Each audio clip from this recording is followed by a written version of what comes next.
বিভিন্ন ঊর্ধ্বতন কর্মকর্তা ও রাজনৈতিক নেতাদের নিয়ে সারা দেশ যেন সবসময়ই উত্তাল। জানিয়ে দেব হাতে থাকা সর্বশেষ আপডেট বাংলা সংবাদ। প্রথমেই সংবাদ শিরোনাম। আনার হত্যাকাণ্ডে অনেকেই গ্রেপ্তার হতে পারেন বলেছেন স্বরাষ্ট্রমন্ত্রী। এরপর জানিয়ে দেব আজিজ আহমেদের স্বজনদের পাসপোর্ট অনুসন্ধানে দুদকের চিঠি।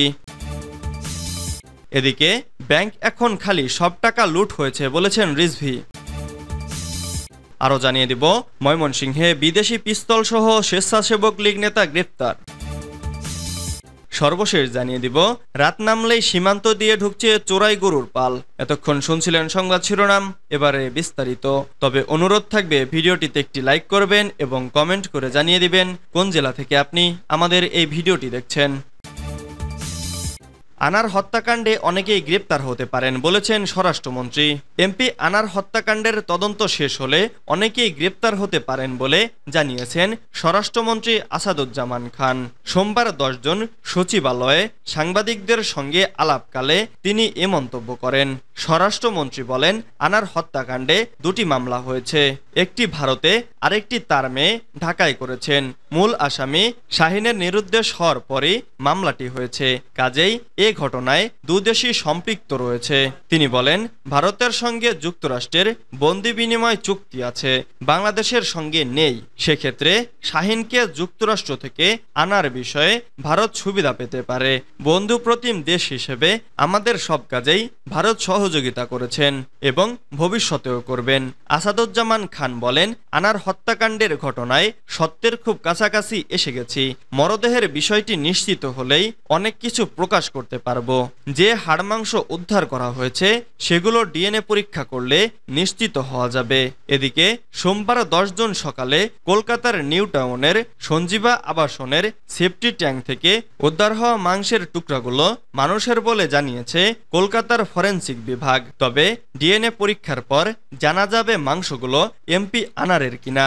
এর আগে গত 28 মে সেফটি ট্যাঙ্ক থেকে কিছু মাংস উদ্ধার করেছে পশ্চিমবঙ্গের সিআইডি। তবে সেটি এমপি আনারের মরদেহের খণ্ডিত দেহাংশের মাংস নাকি অন্য কোনো প্রাণীর তা তখন নিশ্চিত হওয়া যায়নি।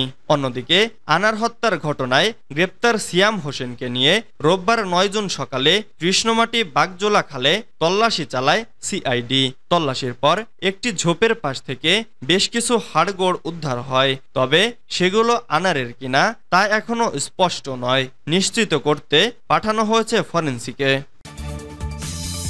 আজিজ আহমেদের স্বজনদের পাসপোর্ট অনুসন্ধানে দুদকের চিঠি। সাবেক সেনাপ্রধান লেফটেন্যান্ট জেনারেল আজিজ আহমেদের স্বজনদের পাসপোর্ট অনুসন্ধানে সংশ্লিষ্ট বিভাগে চিঠি দিয়েছে দুর্নীতি দমন কমিশন। সোমবার 10 জন সংশ্লিষ্ট বিভাগে এ চিঠি দেয় দুদক। এর আগে সাবেক এ সেনাপ্রধানের ভাইদের জাতীয় পরিচয়পত্র তদন্তে কমিটি গঠন করে নির্বাচন কমিশন। সংস্থাটির একজন যুগ্ম সচিবকে প্রধান করে গঠিত কমিটি ইতোমধ্যে এ ব্যাপারে তদন্ত কার্যক্রম শুরু করেছে। জানা যায়, আজিজ আহমেদের 2 ভাই হারিস আহমেদ ও তোফায়েল আহমেদ নিজেদের নামের পাশাপাশি বাবা মায়ের নামও পরিবর্তন করেছেন।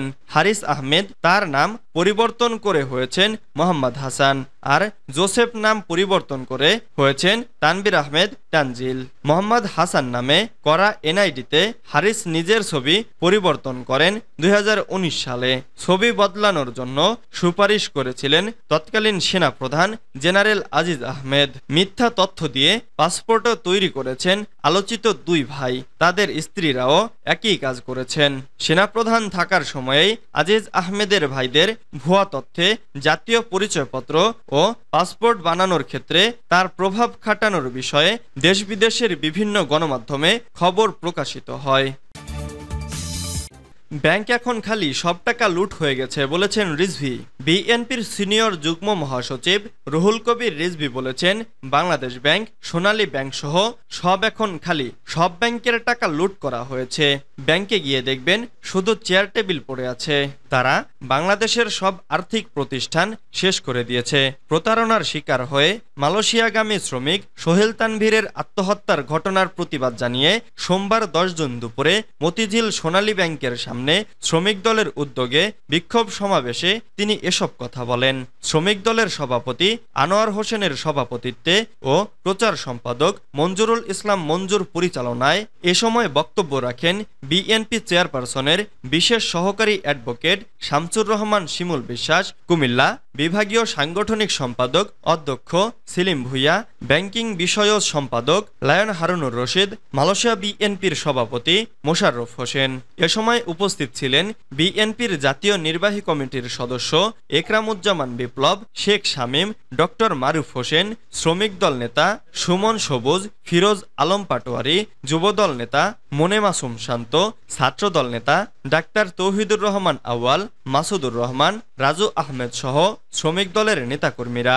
রিজভী বলেন, আমরা বাংলাদেশের মানুষ এক দম বন্ধ করা পরিস্থিতির মধ্যে বসবাস করছি, দিন যাপন করছি।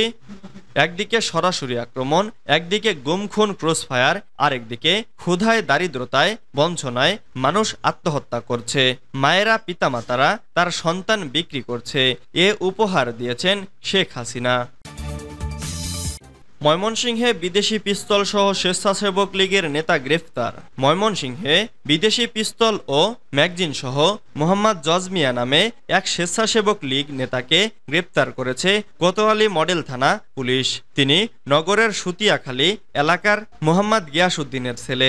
রোববার ৯ জুন দুপুরে জজ মিয়াকে অস্ত্র আইনে করা মামলায় গ্রেপ্তার দেখিয়ে ময়মনসিংহের চিফ জুডিশিয়াল ম্যাজিস্ট্রেট আদালতে পাঠানো হয়েছে। সেই সঙ্গে উদ্ধার করা আগ্নেয়াস্ত্রের উৎস, ক্রেতা বিক্রেতা এবং ব্যবহার সম্পর্কে জানতে আসামিকে জিজ্ঞাসাবাদের জন্য ৭ দিনের রিমান্ড চেয়ে আদালতে আবেদন করেছেন কোতোয়ালি মডেল থানার পরিদর্শক মোহাম্মদ আনোয়ার হোসেন। এর আগে শনিবার রাতে অস্ত্র কেনাবেচা চলছে এমন সংবাদে অভিযান চালিয়ে বাংলাদেশ কৃষি বিশ্ববিদ্যালয় এলাকা থেকে জজ মিয়াকে আটক করা হয়। এ সময় তার কাছ থেকে আমেরিকার তৈরি ম্যাগজিন সহ একটি সেমি অটোমেটিক পিস্তল জব্দ করা হয়। ময়মনসিংহ মহানগর ছাত্র সেবক লীগের সভাপতি আব্দুল আওয়াল মিন্টু বলেন, জজ মিয়া মহানগর কমিটির সদস্য, তবে তিনি রাজনীতিতে সক্রিয় নন। রাত নামলেই সীমান্ত দিয়ে ঢুকছে চোরাই গরুর পাল।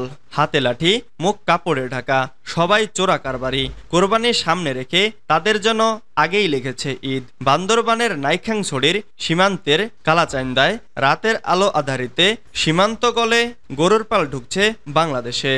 রাত যত গভীর হয় ততই নামে গরুর ঢল। সীমান্ত ডিঙিয়ে কিছু দূর এগোতেই প্রস্তুত ট্রাক, সেই ট্রাকে দলে দলে সওয়ার হচ্ছে গরু। এরপর চলে যাচ্ছে দেশের নানা প্রান্তে। এভাবেই কাঁটাতার, নদী আর পাহাড় সবকিছু একাকার করে ভিনদেশি গরু মিশে যাচ্ছে কোরবানির হাটে। স্থানীয় রাজনীতিবিদ, জনপ্রতিনিধি, সন্ত্রাসী ও প্রশাসনের কিছু ব্যক্তি জড়িয়ে থাকায় চোরাচালান চক্রটি বেশ শক্তপোক্ত, অপ্রতিরোধ। দুর্গম পথ পাড়ি দিয়ে এ প্রান্তে গরু আনতে ঘাটে ঘাটে দিতে হচ্ছে বখরা। আবার সীমান্তরক্ষী চোখ এড়াতেও চলছে নানা কিসিমের কিরামতি। শুধু বান্দরবানের নাইখাংছড়ি নয়, কোরবানির ঈদ সামনে রেখে দেশের বিভিন্ন সীমান্তে চোরাই পথে গরু আনছে বড় একটি চক্র। এতে সরকার হারাচ্ছে বিপুল রাজস্ব। সমকালের সংশ্লিষ্ট এলাকার প্রতিনিধিরা সীমান্ত এলাকা ঘুরে এমনই তথ্য পেয়েছেন।